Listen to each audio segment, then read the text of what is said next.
কত টাকা আপনার জরিমানা? হ্যাঁ কত? 5,000। শোনো মামা, যার কেউ নাই তার আল্লাহ আছে, বুঝছো? 3 4 এই যে 5, ধরেন আপনার 5,000 টাকা। দাঁড়ান, রিক্সাওয়ালা মামা যে তার রিক্সা আপনার গাড়িতে লাগাইলো, আপনি ক্ষতিপূরণ পাইছেন? হ্যাঁ পেয়েছি। এবার তাহলে আপনি যে রিক্সাওয়ালা মামারে থাপ্পড় মারছেন সেই ক্ষতিপূরণ দিবেন, দেন। হোয়াট? আমি ক্ষতিপূরণ দিব মানে? মানে হলো আপনি রিক্সাওয়ালা মামাকে যতগুলো থাপ্পড় মারছেন, রিক্সাওয়ালা মামাও ঠিক ততগুলো থাপ্পড় আপনাকে মারবে। How dare you! তোর এত বড় সাহস, তুই আমাকে থাপ্পড় দিতে বলছিস? তুই জানিস আমি কে? আপনি যেই হন না কেন সেটা তো আমার জানা দরকার নাই। আইন সবার জন্য সমান। মামা আপনার ক্ষতি করেছে, আপনি ক্ষতিপূরণ পেয়েছেন। আপনি মামাকে থাপ্পড় মারছেন, এখন মামাও আপনার থাপ্পড় দিবে। মামা থাপ্পড় মারো। ভাইজান, আমি গরিব মানুষ, তবে আমি মানুষের সম্মান করতে পারি। আমি এই মেয়ে মানুষের গায়ে হাত দিতে পারবো না।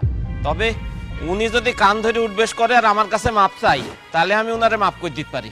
রিকশালার বাচ্চা, তোর এত বড় সাহস, তুই আমাকে কান ধরে উঠবোস করতে বলতেছিস? অবশ্যই আপনি কান ধরে উঠবোস করবেন এবং রিক্সাওয়ালা মামার কাছে মাফ চাইবেন। ইম্পসিবল! আমি মরে গেলেও কান ধরে উঠবোস করব না, এই রিকশালার কাছে ক্ষমা চাবো না। আপনি কান ধরে উঠবোস করে ক্ষমা না চাওয়া পর্যন্ত এখান থেকে যেতে পারবেন না। যা খুশি তাই করুন, আমি কানে ধরে উঠবোস করতে পারবো না, মানে না। এই, দাঁড়ান দাঁড়ান দাঁড়ান দাঁড়ান, গাড়ি ভাঙতে হবে না প্লিজ, আপনাকে গাড়ি ভাঙবে না। ফাইন, আমি কান ধরে উঠবোস করব। শুরু করেন।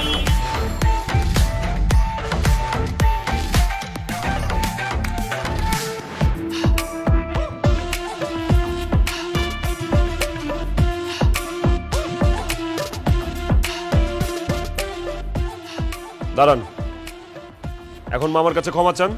বলেন যে আপনি যা যা করছেন ভুল করছেন, বলেন।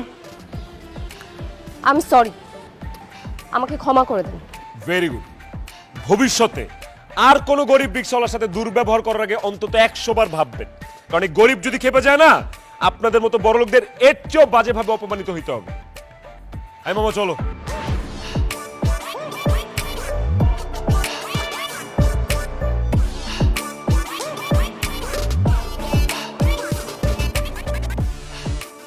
You bloody rascal! আমাকে এত বড় অপমান! আমি তোকে ছাড়বো না। ওয়ালাইকুম সালাম। সালাম, কিছু বলবো নাকি? কেউ? আমার ছেলে সুজন। আসসালামু আলাইকুম। ওয়ালাইকুম আসসালাম। ওর কথাই আমি আপনাকে বলছিলাম। ওর লেখাপড়া শেষ, গ্রাম থেকে চলে আসছে। আপনি যদি আপনার অফিসে স্যার ওর জন্য একটা চাকরির ব্যবস্থা করতেন তাহলে খুব উপকার হতো। তোমার সার্টিফিকেট এনেছো? জি স্যার, এই যে।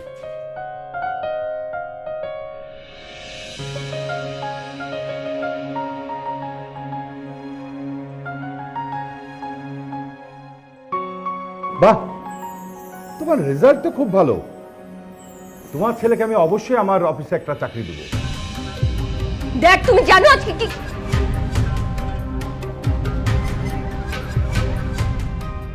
তুই? আপনি? তোর সাহস কত বড়, তুই আমার ড্যাডির অফিসে ঢুকছিস? এটা আপনার বাবার অফিস। আমি যদি জানতাম এটা আপনার বাবার অফিস, আমি জীবনে অফিসে ঢুকতাম না। এই চুপ করো তোমরা। রিয়া, কি হয়েছে? তুই সুজনকে চিনিস নাকি? ড্যাড, এই অসভ্যটা আমাকে রাস্তায় আজকে চরম ভাবে অপমান করেছে।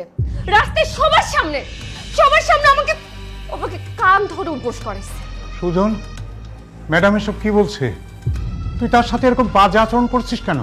কারণ তোমার ম্যাডাম একজন রিক্সাওয়ালার সাথে এর চেয়েও বেশি বাজে আচরণ করেছে। ইভেন তার গায়ে পর্যন্ত হাত তুলেছে।